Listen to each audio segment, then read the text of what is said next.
Tomak.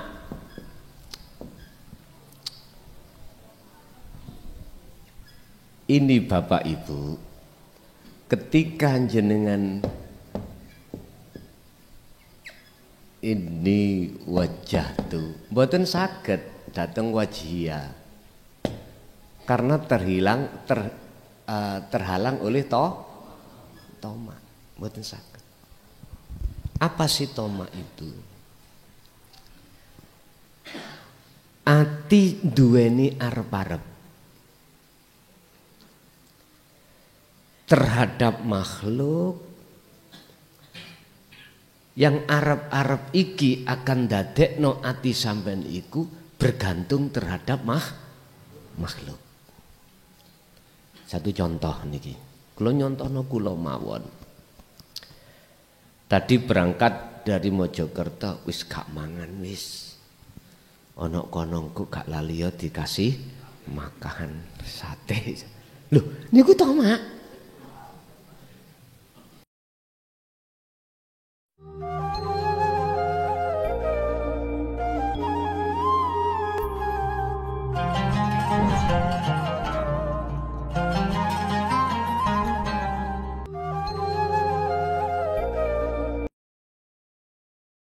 Warahmatullahi wabarakatuh.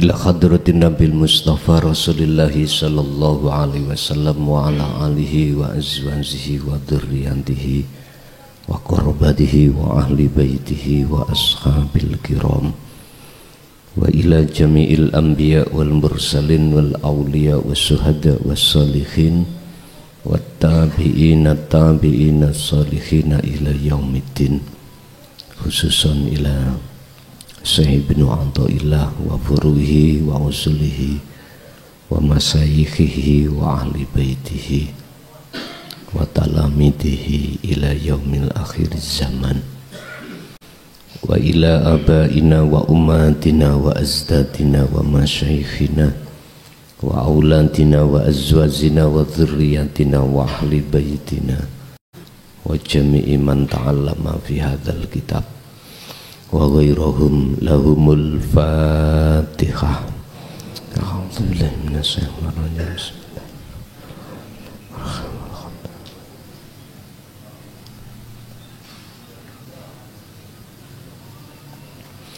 Bismillah, alhamdulillah, la haula wa la quwwata illa billah. Asyhadu an la ilaha illallah wa asyhadu anna Muhammadan abduhu wa rasuluh. Allahumma salli wa sallim wa barik alaihi wa ala alihi wa ashabihi ajma'in. Rabbi shrah li sadri wa yassir li amri wa hlul 'uqdatam min lisani yafqahu qawli. Amma ba'd. Hadratil muhtaramin, dumateng para alim, para ulama, asatid wa asatidah, sesepuh bini sepuh, tokoh masyarakat, tokoh agama, tokoh pemuda sewilayah Kabupaten Jember dan sekitarnya. Wabil khusus sedaya semua jamaah baik yang hadir di majelis langsung ataupun di YouTube, kulluhum ajma'in rahimakumullah. Puji syukur alhamdulillah, malam hari ini Allah masih mempertemukan kita dalam suasana ta'lim muta'alim.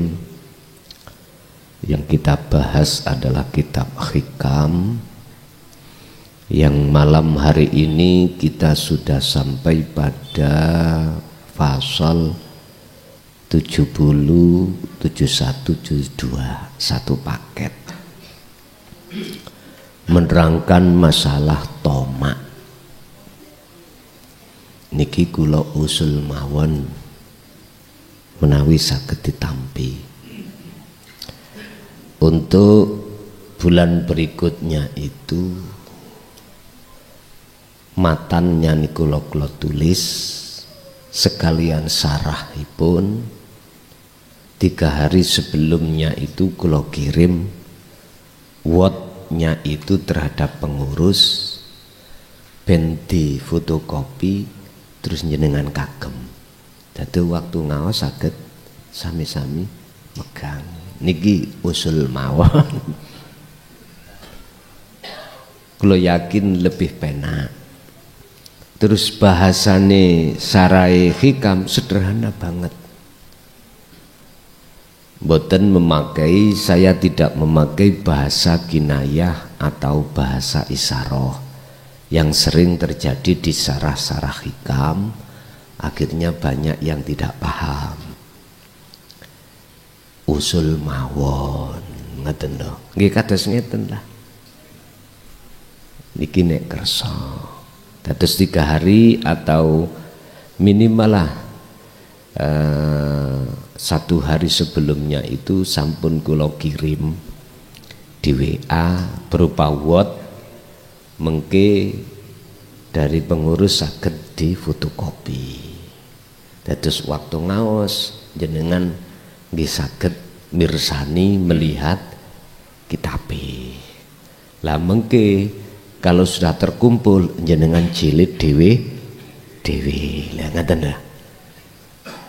Tapi yang pertama bahasa saya itu bahasa Arab yang sederhana.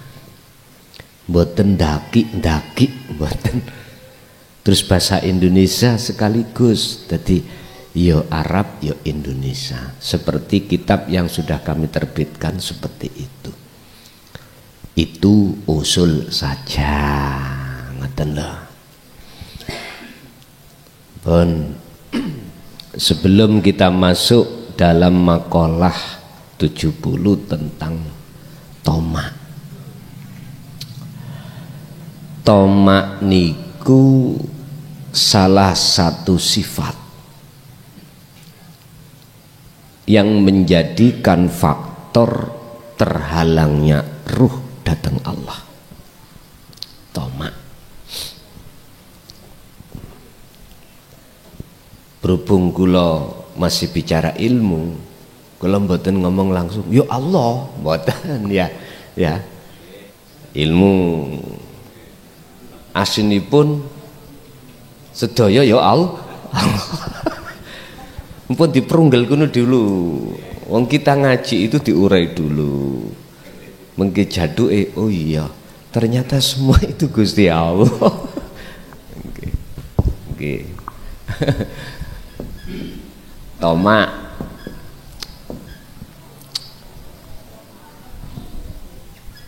Ini Bapak Ibu, ketika jenengan ini wajah tuh mboten saged dateng wajia karena terhalang oleh tomak. Mboten saged. Apa sih tomak itu? Ati duweni arep-arep terhadap makhluk yang arep-arep iki akan dadekno ati sampean iku bergantung terhadap makhluk. Satu contoh niki, kula nyontohno kula mawon. Tadi berangkat dari Mojokerto wis gak mangan wis. Ana konongku gak lali ya dikasih makan sate. Lho, niku tomak. Contohnya kados ngoten seperti ini. Dan itu tomak akan menghalangi rohaniah saya terhadap Allah. Akhirnya menghadapnya wajah saya, wajah roh saya itu tidak wajia, tapi isinya langit dan bumi disebut makhluk. Fatoros samawati wal ardo. Lho, madhepe teng mriku.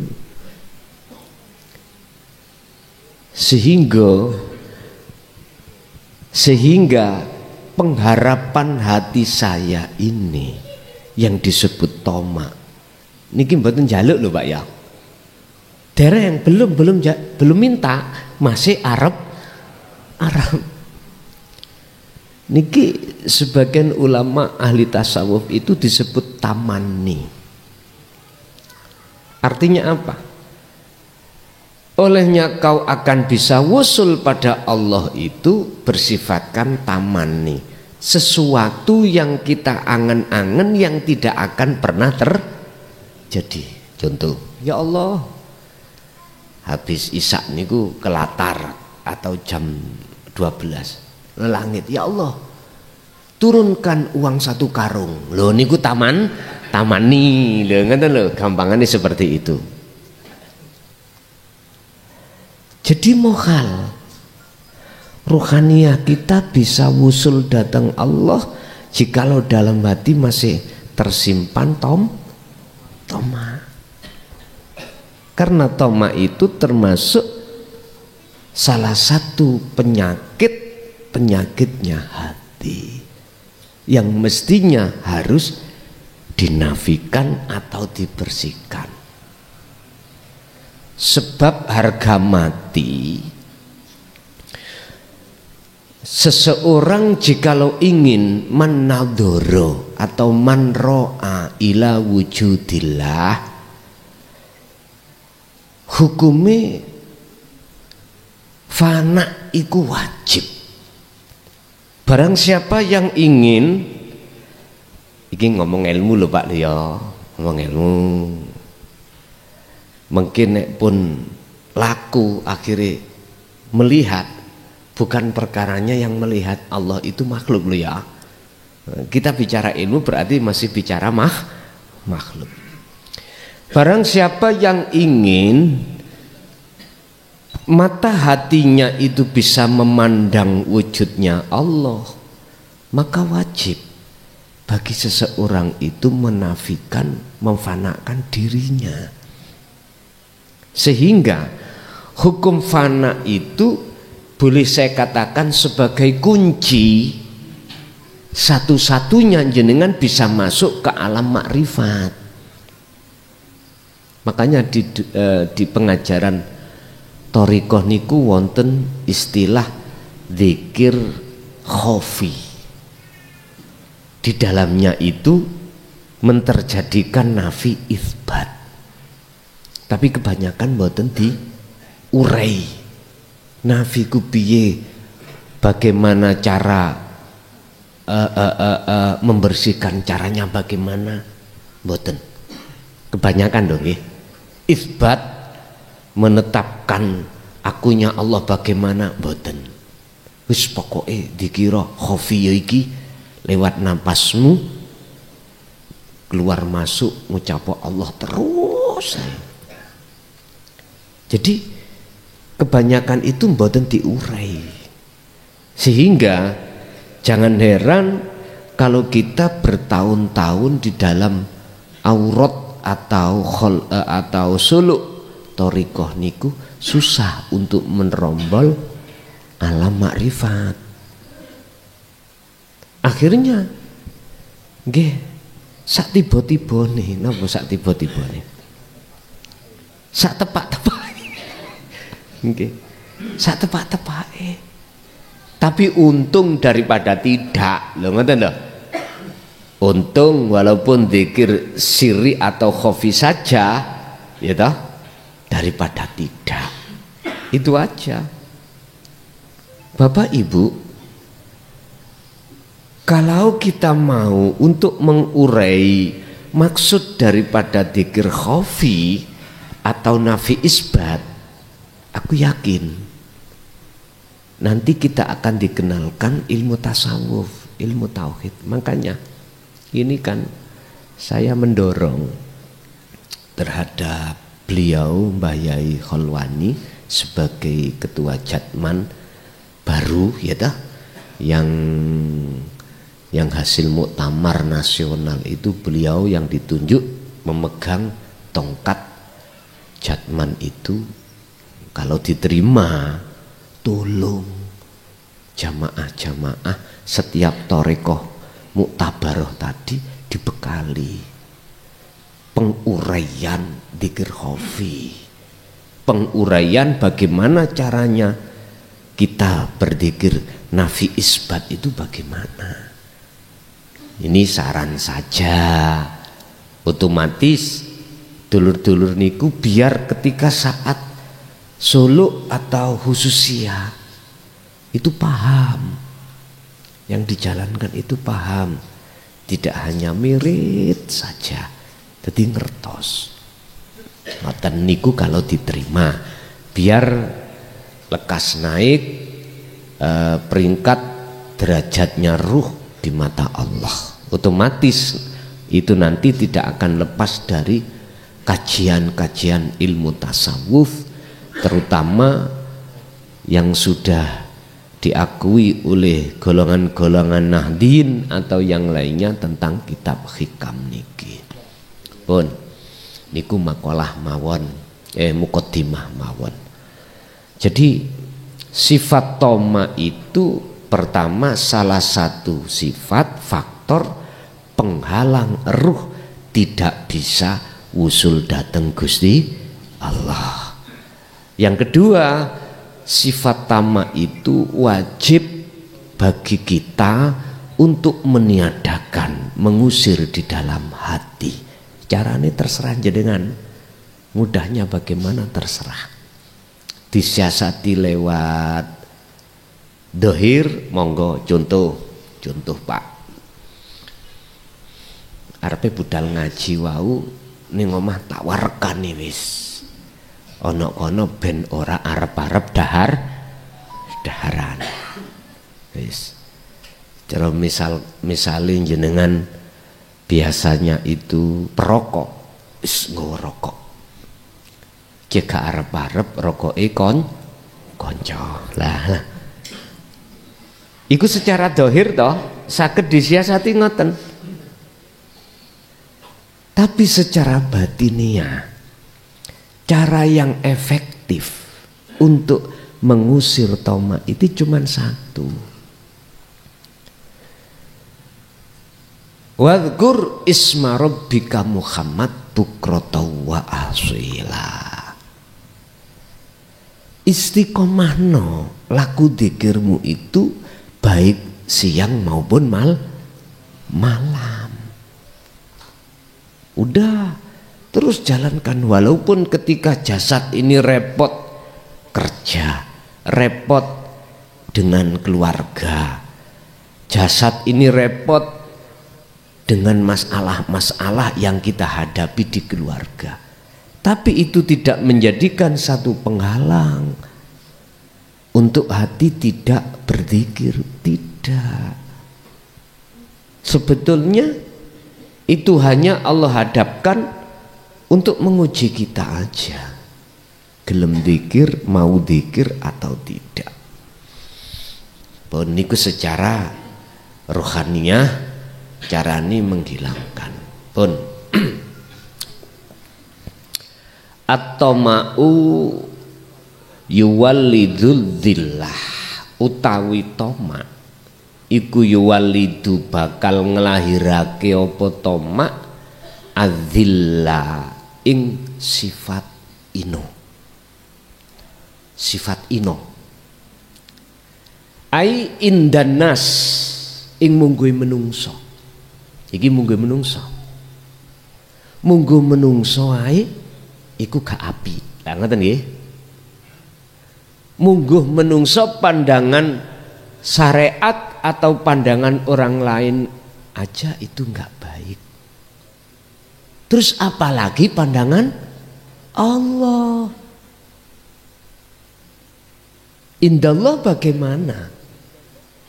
Indallah itulah sebagai faktor penghalang rohania kita tidak bisa madhep ing ngersane Allah. Tidak bisa bersyahadat asyhadu ke ilallah, tidak bisa, Pak. Mboten saged. Mesti bergantungnya hati kita pada manusia. Pun masa bakot orang modot, ngerti modot jan, berkembang nih loh. Basa Jawa lak ngoten sak penake ya.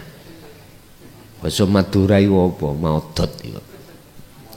molor. Masa bakot ora molor. Apa agsonuzulin piro-piro pangi sifat Allah illa badri tomain kejaba ing atase anane wijine toma. Maksudnya ngeten, sifat ino itu sifat terhina di mata manusia. Itu laksana pohonnya, Pak. Lah pohon itu tidak akan muncul kalau tidak ada benih, biji. Lah bijinya itu tomat. Paham ya? Ini laksana mawon loh ya. Artinya apa? Di dalam jagatnya roh niku ada dua pohon, Pak. Pertama pohon basiroh, kedua pohon basariyah. Mungkin ini kami jelaskan di Thariqatus Sirri ila Ma'rifatillah jilid pertama. Pohon niki. Lah, di dalam hati manusia itu kebanyakan yang suburi pohon basariyah. Iki pohon, siapa yang menaiki pohon ini sampai ujung itu neraka. Bahasanya anar. Akan mendapatkan anar itu bahasa muradnya adalah panas. Boleh diartikan neraka. Di dunia kita memanjat pohon yang mana? Kalau pohon basariyah ujungnya itu anar, kalau pohon basiroh ujungnya al-jannah. Kita di dunia ini berjalan di atas jalan nafsu apa di jalan Allah, tinggal itu. Kalau di jalan nafsu tandanya gini, Pak, segala apapun kita ukur dari manusia, makhluk. Akhirnya bersaksi kita, iman kita tidak pada Allah, pada makhluk. Sehingga contoh muncul buah tomak tadi nggih, nyun sewu. Itu mengapa dijadikan sebagai alasan faktor tidak bisa kita usul datang Allah? Karena kita berjalan memanjat pohon basariyah. Sehingga bergantung kula datang makhluk. Iman kula datang makhluk. Sapa sing wene awakmu mangan mangson? Pengurus sate pisan. Sate macam-macam darane. Loh, hatiku akhirnya mancep kejebak iman terhadap makhluk. Niki tondone kalau saya itu berjalan di atas pohon basariyah. Bapak Ibu, intinya di dalam pohon basariyah itu ada ketetapan dua yang kami sebut sebagai takdir. Takdir qobdi dan basti, rapena alias susah dan senang. Loh, ini nggak bisa menjadikan hati sampean tenang, menemukan kedamaian tidak bisa, Bapak Ibu. Walaupun kita nggak bicara sing susah lah, nah, ini sudah maklum panas hati. Yang senang, contoh jenengan ditakdirni Allah ekonomi sampean iki menengah ke atas, bahkan termewah sampean, tersugih. Kalau kita bicara pangkat tertinggi, kalau bicara pengaruh paling orang terpengaruh sekabupaten pundi niki Jember. Mana letak sampean iki nggak ada kedamaian. Mesti kita akan takut kehilangan itu, khawatir.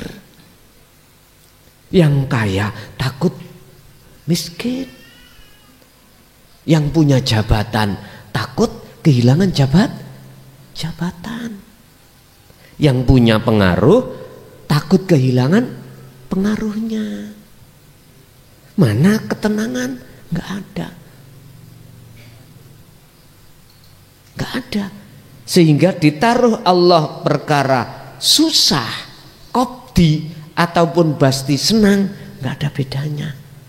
Artinya nggak ada bedanya, tidak menemukan kedamaian. Karena jatuhnya iman saya itu pada makhluk. Berarti saya berjalan di atas pohon basaria. Ingat, mengenai terkait masalah penjelasan kedamaian hati yang sejati itu letaknya di mana? Niki wonten surat Ar-Ra'd Pak ya, ayat 28.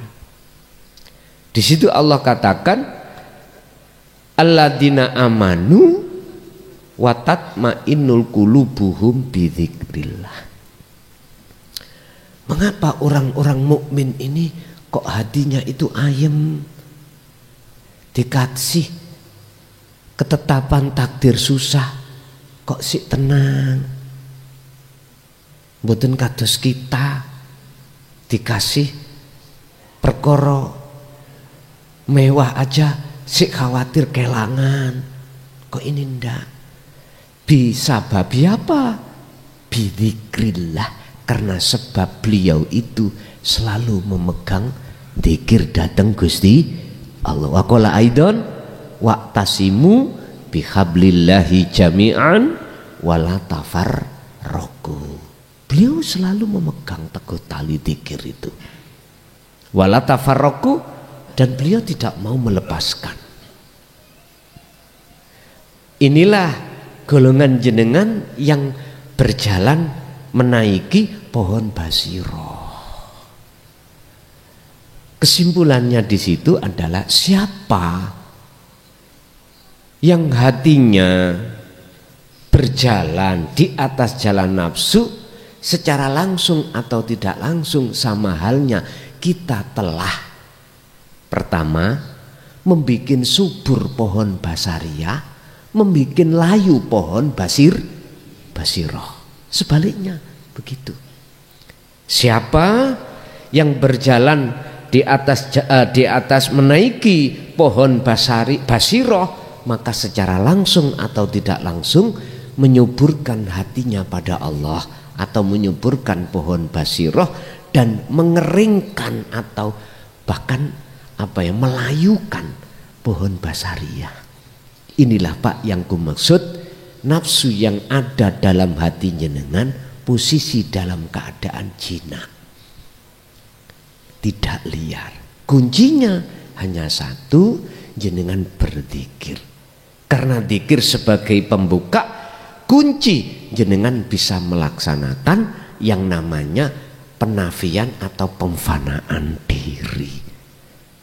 Pemfanaan diri itu sebagai syarat mutlak panjenengan ini untuk lakukan supaya bisa masuk di dalam alam akhirat atau alam makrifat. Liman kana yarjullaha wal yaumal akhirata wa dzakarallaha katsiran. Iki teladani Kanjeng Nabi. Cuman tidak diterjemahkan seperti itu. Akhirnya umat iki ora paham. Nggih padha maca Quran nih. Kadang-kadang Quran ini siapa yang bawa? Kalau yang bawa itu kita sebagai, mohon maaf lho Pak ya, tidak ada wawasan tentang tauhid.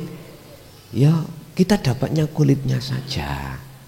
Tapi kalau kita membawa ayat itu ada pandangan tauhid, bahkan tauhidnya sudah sampai la ilaha illa ana, maka umat akan mendapatkan isinya. Kan itu kan teladan Rasulullah toh. Liman kana yarjullah, bagi orang yang hatinya ada keinginan untuk bertemu Allah, untuk mendapatkan rahmat Allah. Ini persoalannya tidak di akhirat besok, boten, di dunia ini. Bukan akhirat yang dimaksud secara kulit niku besok.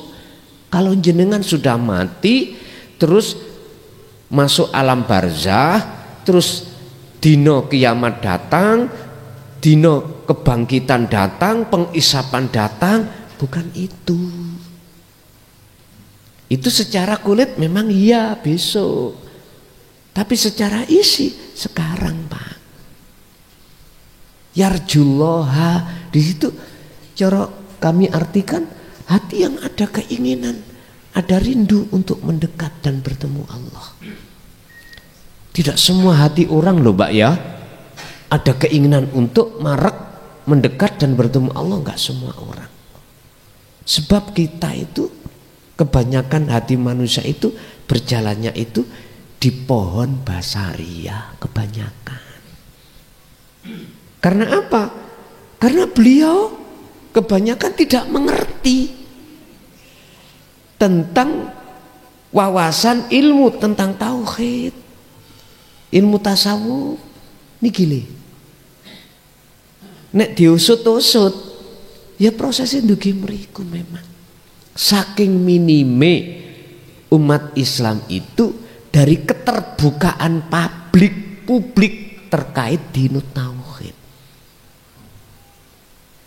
Akhirnya hati kita nggak bisa menjadi hati yang berakhlak ilahiyah atau berbudi luhur, mboten saged, Pak.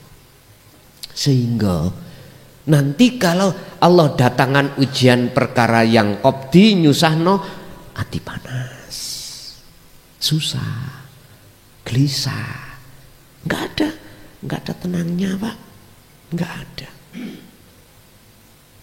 Ujung-ujungnya di situ. Bon.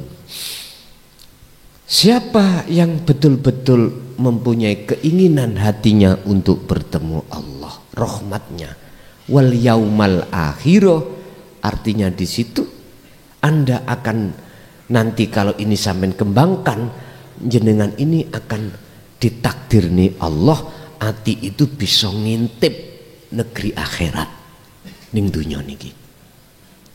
Siapa yang hatinya bisa melihat alam akhirat niki, alam ma'rifat, Pak ya, wal yaumal akhirata niki alam ma'rifat, maka indahnya alam dunia saat itu juga musno, boten wonten. Karena apa? Karena kalah indah dengan alam akhirat. Sampak Nabi Idris boten purun mantuk. Jenengan ngapunten, waktu khalwat khusus atau umum mungkin pernah ngalami ngeten. Jenengan ini dimasukkan Allah dalam satu alam yang tidak ada siapa-siapa. Hawanya itu sejuk, ya gak sejuk, panas ya gak panas, benter tapi gak panas. Terus jenengan terasa nyaman. Tinggal di situ nurnya apa, nur Muhammadnya apa Muhammadnya, atau wijinya atau pohonnya. Tinggal pertanyaannya ketika posisi sampai di situ, apakah keakuan diri sebagai makhluk yang ditaruh Allah dalam alam itu masih ada apa enggak? Kalau ada, berarti jenengan ini masih dapat nurnya. Cara bahasa ngapunten, pohonnya belum dapat wijinya, ngaten. Kalau boleh saya katakan, jenengan niki hanya ambu bakarane sate. Sedap pire undi, ya ngaten nggih. Tapi jikalau jenengan itu pada saat itu kok keakuan diri sampean lenyap sebagai makhluk, maka jenengan ibaratnya sate sudah sampean makan, berarti itulah alam musyahadah. Itulah alam akhir. Siapa yang sudah ada di situ, aku yakin. Mboten purun, medun melih. Karena enggak mengenal la khaufun alaihim walahum yahzanun, enggak mengenal itu. Contohnya Nabi Idris, sampean tak wenehi cara ya. Gusti Allah saen politiki. Kalau Nabi Idris itu sandale Pak dikarekno. Kan dibalekno ning donya maneh. Gusti sandal kula keri, karep iku cek iso balik maneh. Lho ngoten lho. Artinya apa? Kadang-kadang kita itu ditaruh di situ hitungan detik lah ngoten nggih. Hitungan jam. Walaupun hitungan hari terasa apa? Terasa sekejap. Mesti sampai iki dikembalikan lagi ke alam muhadharah. Alam kasunyatan ini mesti sampai rindu. Carane piye? Nek cara Nabi Idris sandale dikarekno, ya toh? Sampeyan kudu ana sing sampeyan karekno. Apa baju sampean? Apa sing sampeyan nggo? Duduk baju niki maksude, duduk sandal iku maksude apa sih sing dimaksud iku? Sehingga inilah maksud Allah mengapa menyuruh Nabi Muhammad selalu memegang dzikir baik siang maupun malam. Gini ku dzikir niku. Dzikir niku Pak. Urusan Gusti Allah itu nanti jenengan ditarik lagi ke alam akhirat ngintip teng mriku. Dikala saat khalwat jenengan secara khusus atau umum urusan Allah. Urusan Allah. Walaupun secara umum Allah mampu. Allah berkuasa. Sekalipun posisi jenengan iki kerja, tapi ruhaniah sampai ditarik Allah di situ, Allah mampu mboten? Mampu. Sebab Allah nyandang innallaha ala kulli syai'in qadir. Terhadap hamba yang beliau kehendaki, itu urusan Allah, itu sifat jaiznya Allah. Pun kita lanjut.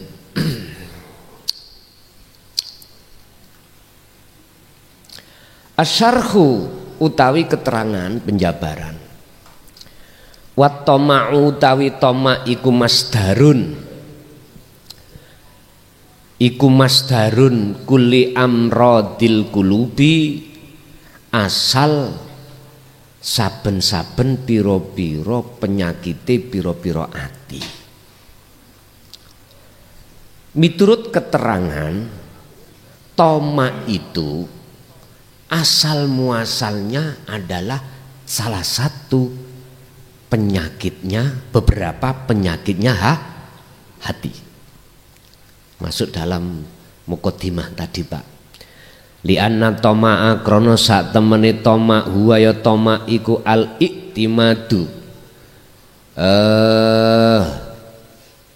Ngunggul-ngunggulno utawa ngejuk-ngedukno atau bergantung ala nasi ngatasi menungso liya. Dikatakan toma itu salah satu beberapa penyakitnya hati karena hati kita itu mesti bergantung terhadap orang lain. Bergantung Pak. Aku keimangan kowe kae. Misalnya ngaji. Budal ngaji Pak. Ati kono arep-arep engko lak dipisaroi aku. Nyun sewu ya. Ngaji hikam itu gak ngaji untuk murid tok. Ya ngaji nang kiai ini. Jadi hikam niku mengurai tidak hanya talamid bahkan asatid. Guru dan murid ya melu gabung ngaji. Bukan untuk murid saja. Bahasa saya untuk saya juga Pak niki. Gak untuk jenengan saja. Buat saya evaluasi diri. Contoh tadi loh. Ning omah iki ana isine ati ngene Pak. Aku kok ngaji nang Jember. Jelas engko aku dapat bisaroh. Loh, iku lak tomak toh. Tomak. Ini yang sebagai penghalang hati saya, Pak. Pertama, bagi saya tidak akan bisa bertemu Allah. Yang kedua, ilmu tidak akan manfaat bagi umat. Karena apa? Sumber yang keluar itu tidak berangkat dari hati yang kholis, hati yang bersih, tapi hati si ono tomak. Pak, mohon maaf ya, saya nggak suka memberikan contoh pada orang lain. Mending saya, supaya nafsuku iki kupingi kerungu.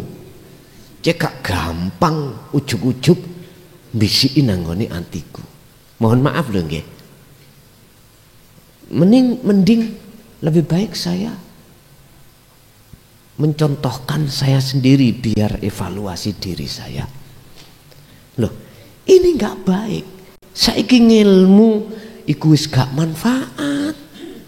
Karena alasan sumber dari hati saya isih krono sak liyane Gusti. Loh, jelas nggih?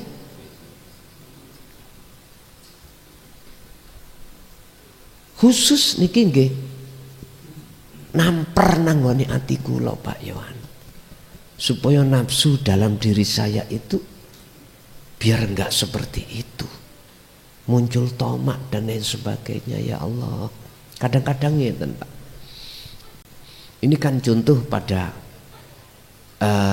status saya sebagai umarok misalnya, atau ustad lah wis awak dhewe wis ustad cilik-cilik aneh lho wis ojo geden-gedenan.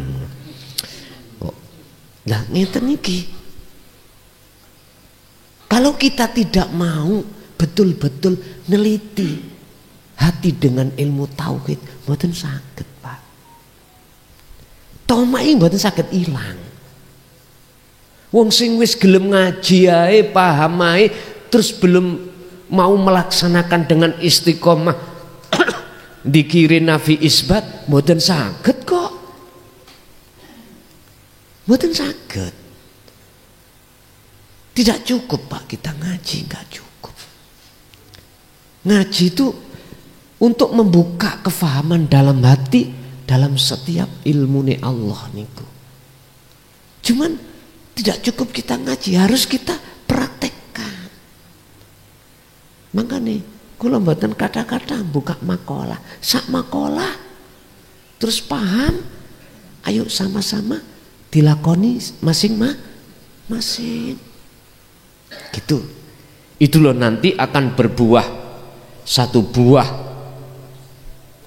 hati sampean apa anugerahnya makrifat Allah. Itu pasti niku. Pun. Jadi kalau toh memang tomak itu salah satu di antara beberapa penyakitnya hati, maka wajib bagi kita hindari. Cara untuk menghindarinya, kita harus terus berzikir sirul asrar. Pun kuncinya ada di situ. Watolabul uyu, watolabul unu, watolabulan ngarepake al unu ing pertolongan minan nasi saking menungso. Otomatis Pak, kita akan beriman yang menolong kita itu manusia. Wal ittikalu alan nasi, lan nyandarake alan nasi ngatasi menungso, jatune iman kita hanya pada manusia. Wa khidmatun nasi, lan dadi budake menungso. Wa huwa nauun min dzulli li annahu syakkun fi qadarillahi. Wa huwa hali utawi keadaan sing kaya ngono mang iku nauun wernane minadzulli, tondone kalau kita itu orang yang terhina di mata Allah. Li annahu, sebab apa? Krono sak temene dzul iku sakun, ada satu kemamangan min takdirillahi, saking takdiri Allah. Orang kalau sudah terjangkit tomak, pasti orang itu tidak akan yakin tentang takdiri Allah. Artinya syakun di sini adalah mamang. Aku engko ya apa ya? Engko mangan apa gak ya? Engko aku disangoni apa gak ya? Kerjaku engko dapat bayaran apa enggak ya? Loh. Hati keyakinan atas ketetapan Allah enggak ada, Pak. Insya Allah lah ngaten ta. So aku iki ahli neraka apa ahli surga? Enggak ada ketetapan hukum. Enggak ada. Ketetapan hukum pasti dalam diri kita dari Allah atas sunatullahnya Allah, ketetapan hukum Allah itu hati kita ragu, nggak yakin. Tapi coba kalau kita bebas hati ini dari perkara-perkara yang menjadikan penyakitnya hati, terus pundi ala inna auliya Allah la khaufun alaihim walahum yahzanun. Orang yang disebut kekasih Allah itu, Pak, walladzina amanu wa kanu yattaqun. Surat Yunus 62-63. Itulah orang-orang yang tidak hanya percaya. Jenengan habis dikasih keterangan risalah saking Allah tentang tauhidiyah ini, hati sampean yakin. Gak cukup yakin. Sampean pertama memang prosesnya yakin, oh ini yang benar, ini yang ku cari selama ini, materi ngaji ini tentang hati. Tapi ayatnya nggak berhenti di situ. Wakanu yatakun. Bagaimana hati sampai disebut hati yang bertakwa? Tidak hanya ilmu, Pak, harus terus amal istiqomah. Ilmunya sudah terlewati, sekarang tinggal amal istiqomah. Berarti terus menerus jenengan dzikir. Disitulah akan memunculkan satu buah dalam hati sampai namanya derajat takwa. Dalam ayat lain, inna akramakum indallahi atqa. Derajat yang paling luhur di mata Allah derajat makrifat. Ini jenengan sudah sampai ke alam akhirat di dunia ini.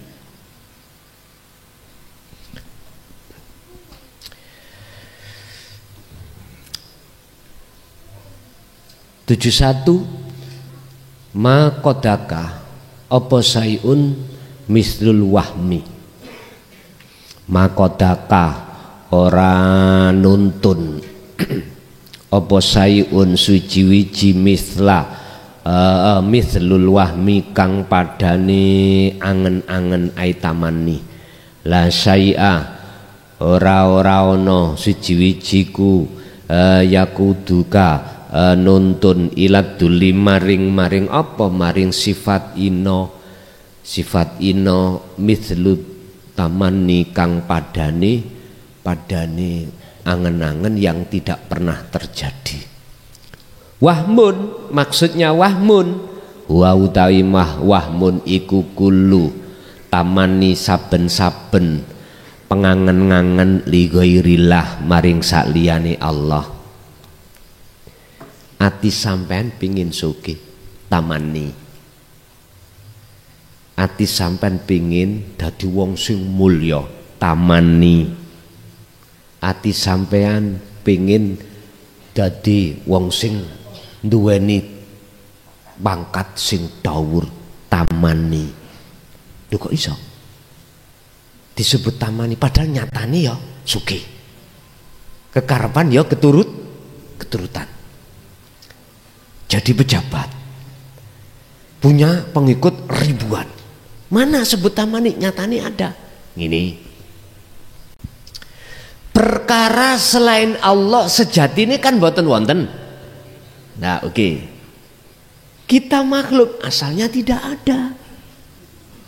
Adanya sebab diadakan oleh yang ada. Berarti kita nggak punya nyandang status ada.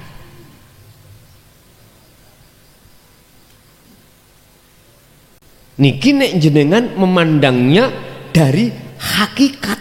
aslinya. Kalau kita memandang kulitnya, yo ada lah Pak, yo mboten tamani. Wong jenengan yo punya istri, suami, anak, ekonomi lancar-lancar saja, jabatan punya, pengaruh punya, mana disebut tamani? Itu dari sisi syariat bukan tamani, tapi disebut tamani itu sisi hakikat. Ngurainya dari mana? Dari asal usul. Selain Allah itu tidak ada. Memang Pak, perkara-perkara yang dijadikan sebagai kehidupan dunia itu nafsu jadikan terhadap hati kita supaya hati kita terkesan bahwasanya perkara kehidupan dunia itu kekal, ada, menjanjikan. Memang begitu. Itu bikinan waswasi sudurinas alladzi yuwaswisu fi sudurinas. Jadi tiupannya nafsu memang begitu. Makanya jangan heran kalau banyak hati manusia itu berjalan di atas pohon basariah, jangan heran, memang seperti itu. Tapi mosok yo ngono terus, masa seperti itu terus? Akhirnya ketika kondisi hati manusia banyak yang terkurung, terjebak, terikat, terbelenggu oleh kepentingan nafsu, maka Allah menurunkan. Ini sebab asbabun nuzulnya ayat huwaladzi arsala rasulahu bil huda wa dinil haq, ada di situ. Diturunkanlah utusannya Rasulullah Muhammad sallallahu alaihi wasallam untuk membawa hidayah dan dinul haq, ai dinut tauhid ini. Tujuannya liudhirahu ala dini kulli, untuk membersihkan penyakit-penyakitnya hati kita itu. Walau karihal musyrikun, walaupun beliau Rasulullah dicaci oleh umat mayoritas, dibenci oleh kaum kafir Quraisy, kaum Taif, tetap beliau sampaikan. Rasulullah resikonya waktu ada di Mekah bagaimana Pak? Kan direncanakan mau dibunuh toh oleh Abu Jahal gitu, Abu Lahab gitu. Akhirnya turunlah wahyu hijrah ke Madinah. Resiko yang seperti itu tidak menjadikan beliau terhalang, tetap beliau sampaikan. Ini Rasulullah. Kita sik dilokno sesat wis nangis. Cemen. Sesat ajaranmu itu. Kita masih hanya gak disopo, gak digembuli sama teman, biasanya kan akrab. Melihat jenengan seperti itu, dianggapnya jenengan salah jalan, jenengan dijauhi. Ngune wis nelongso. Akhirnya tekok kula, Pak. Son dalem. Iya dah. Orang kalau sudah masuk tenggelam baru tauhid itu, teman-teman sama yang dekat dulu pada menjauh. Jawab kula sederhana, kayak teruha. Ngoten. Baru tahu dah.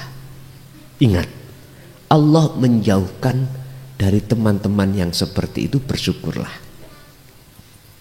Bersyukur.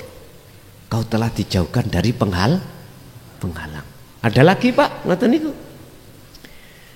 Sejak saya itu ngaji bahru tauhid, tenggelam bahru tauhid son, istriku ku purik.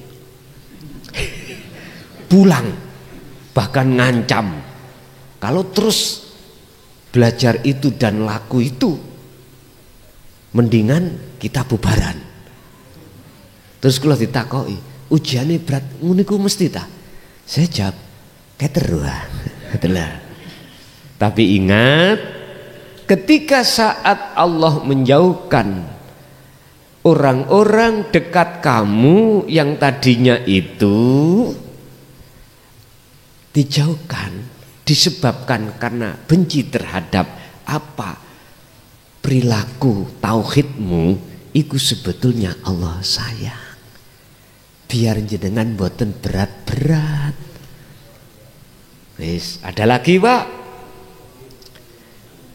Son dalem. Memangnya gitu tah, kalau orang sudah merajut hatinya menuju Allah, sugihku dadi melarat. Bisnisku hancur, utangku akeh. Jawab kula nggih ngeten, kateruh ha. Ngoten ndak kula. Ingatlah Pak, kita itu sebetulnya disayang Allah. Sebab miturut hitungan Allah, bukan hitungan kita loh ya, hitungan Allah, dengan adanya jenengan dipisahkan secara fisik terkait kemewahan dunia, sebetulnya Allah menyelamatkan jenengan. Ingat, siapa yang ingin bertemu Allah, wajib dia akan tinggalkan selain ruhaniyah. Hitungan Allah secara jasmania kok sik campur ambek kesenangan dunia. Wah iki kok anak ini hambaku iki gak lekas-lekas, tak buyar nih. Misalnya ngoten, jenengan kudu matur suwun nang Allah. Tapi ada lho Pak sebaliknya, jenengan sugih tambah ditambah, hitung-hitungan Allah. Hal itu tidak menjadikan ta'thirud dunya fi qalbikum, tidak akan menjadikan pengaruh dalam hati jenengan. Hitung-hitungan Allah loh nggih, hitung-hitungan Allah. Sebab nyuwun sewu, Syekh Abdul Qadir Jailani anggite melarat ngoten, kudane pinten. Nyuwun sewu, Abu Hasan Asadili sugih Pak. Tapi semuanya itu tidak menjadikan pengaruhnya hati pada Allah. Bisanya bagaimana? Jenengan, beliau itu memakai sistem ikan yang hidup di tengah air asin. Kuncinya apa? Hidup. Coba ikan di laut kok gak hidup Pak? Ikannya kok gak hidup? Asin. Ikannya, dagingnya pasti asin. Kalau nggak percaya coba, ayo kita tesis, kita eksperimen ya. Jenengan yang cedek laut, ikan itu Pak, tangkap dulu, matikan dulu di atas, lalu tenggelamkan lagi. Engkau bagaimana? Saya bedakan. Hati ya begitu. Hati kita jikalau kelebu babakan masuk golongan hati yang mati, udahlah, sekecil apapun pengaruh dunia mesti jadi penghalang hati kita. Apalagi besar, tambah demen, gitu. Tapi bagi beliau yang hatinya hidup loh ya, hatinya hidup, nggak akan terpengaruh. Kuncinya di mana? Megang dzikir. Sebab dzikir itulah cara untuk selalu menafikan dan mengisbatkan, menafikan selain Allah, mengisbatkan, menetapkan Allah dalam segala kondisi apapun.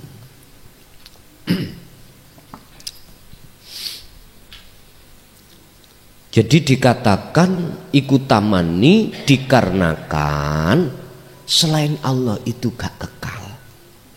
Walaupun secara fisik jenengan dapatkan selain Allah, tapi tetap ikut disebut tamani. Tidak mungkin itu akan jenengan raih yang namanya makrifat. Wa lam lan ngertiyo sira annahu ing sak temene wong iku la yaslamu, ora bakal slamet atine maksude sapa man minat toma'i saking sifat toma illa sinfun khosun kejaba golongan kang khusus minan nasi saking pira-pira menungso.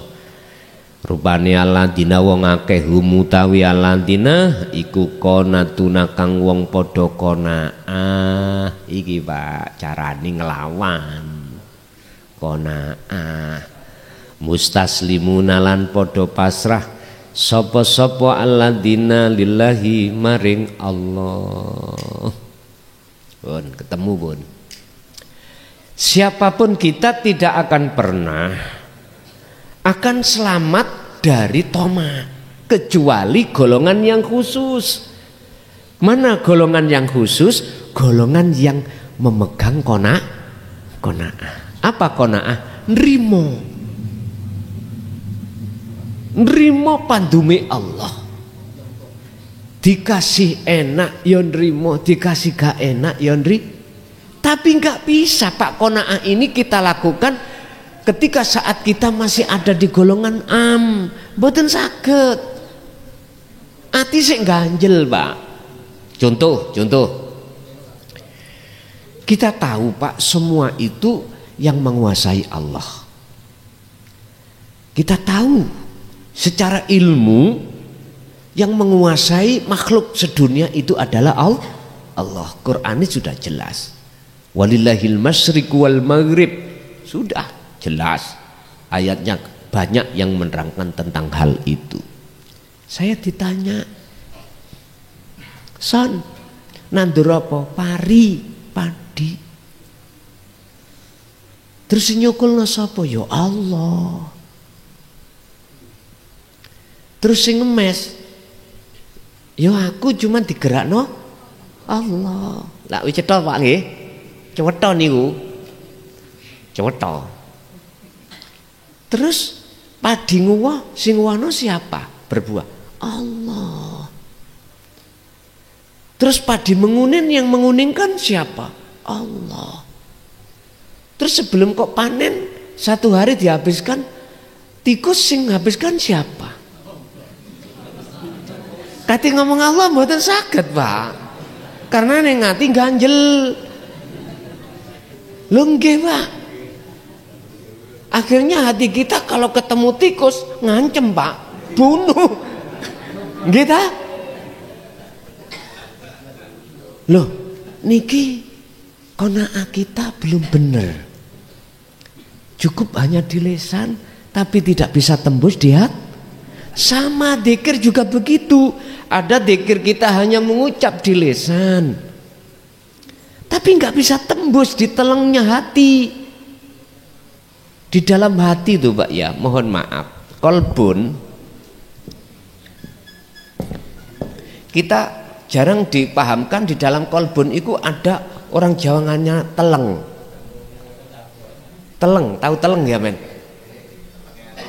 Telenge hati, bersak jerone hati ku ono halus maneh. Lu ini lo sebagai penyambung dengan urip. Niki rasa Pak. Saya maksud rasa. Lu ini lo sebagai penyambung antara hatiku ruh Pak. Dalam Ihya niku Imam Ghazali mengatakan al-qalbun ay ar-ruh. Itu harus ada tali ini untuk bisa ruh ini gandeng renteng ambek Allah iki atau urip. Harus. Maka di bahasa kula wajib wong syariat wong thariqah iku nyekel dzikir sirul asrar. Wajib. Supaya bisa mengenal telenge hati. Kalau bahasa hadis, telenge hati itu ihsan.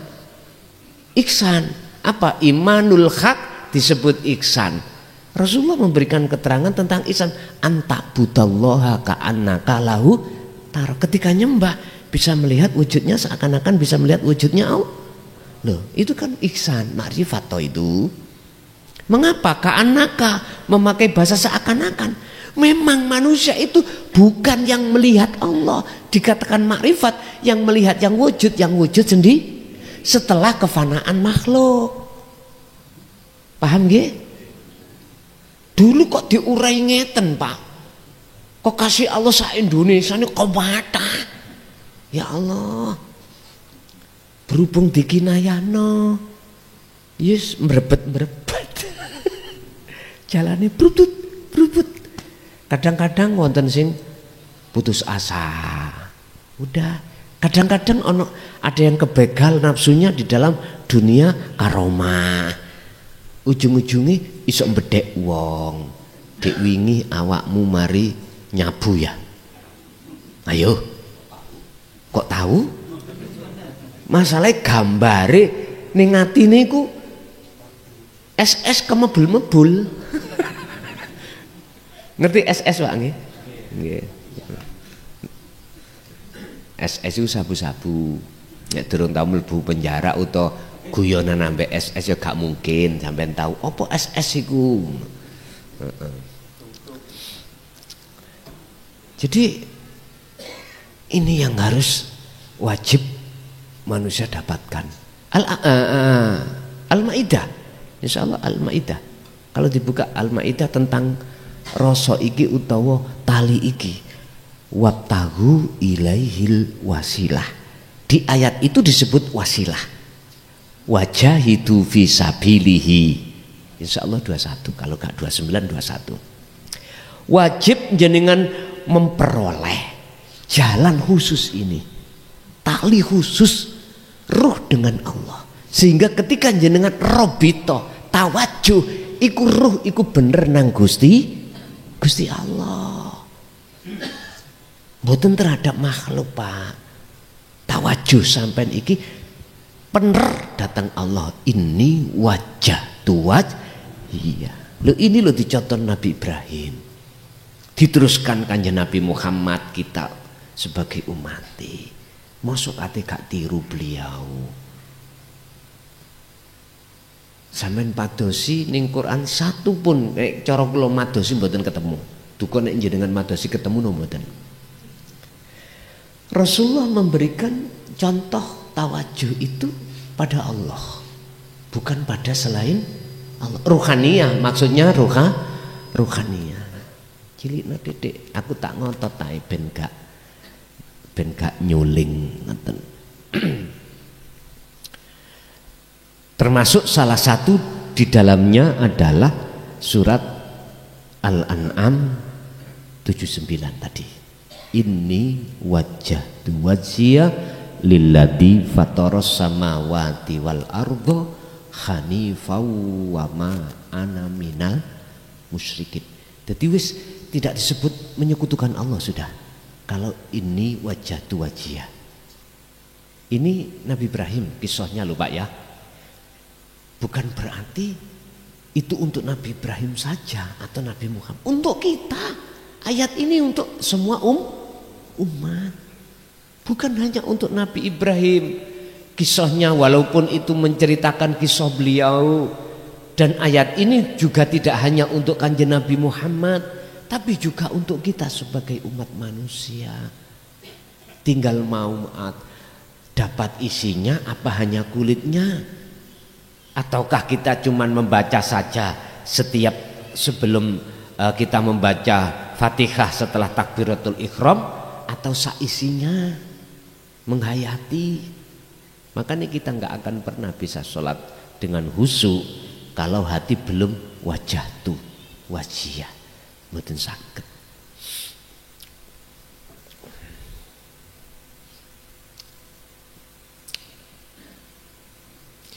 Qanaah itu pasrah diri, apa jeneng rimo ing pandum, dan ini tidak bisa kita lakukan hanya dari sisi syariat saja Pak, harus dari sisi hakikat. Bentuknya mana sampean bisa qanaah rimo ing pandum? Melepas diri. Gak mudah ngaku, berarti kuncinya ada di dzikir.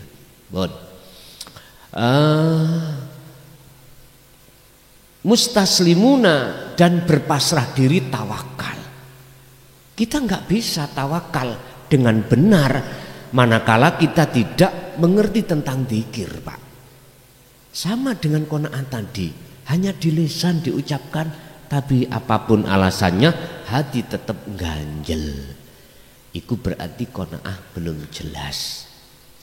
Jikalau qanaah dan berpasrah diri itu sudah benar pada Allah, la yuta'allaku mongko ora bakal ada ketergantungan apa kulubuhum piro-piro atine aladina bil makhlukina kelawan piro-piro makhluk.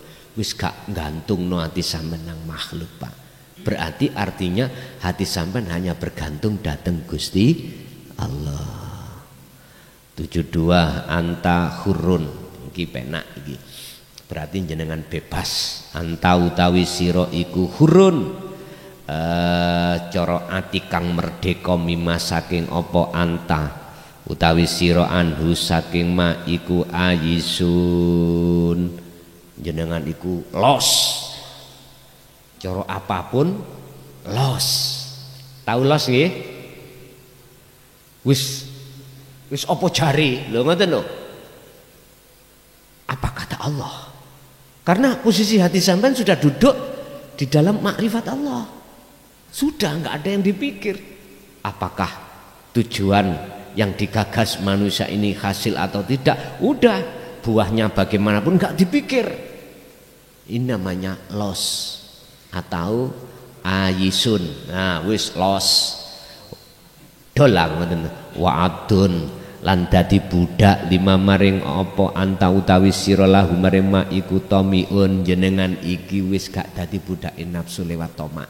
Berarti jadi budaknya Allah pun tak simpul nih wong nek kegawan tomak berarti budake nafsu nek wis lepas nduki tomak atau penyakit sebagai penghalang hati pada Allah lepas bebas berarti jadi budake Gusti Allah pun gitu.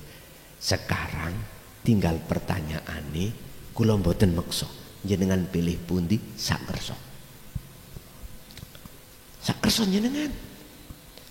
Saya tidak mempengaruhi jenengan supaya tadi budaya Allah, ndak. Tugas saya menyampaikan apa yang telah pernah ngapunten ingkang kathah Rasulullah sampaikan. Tak sampai nih. Walaupun pahit kurasa Pak estu. Apalagi nanti kalau sudah menginjak Al-Qur'anul Qadim. Paling tidak saya dipenjara. Mboten napa-napa.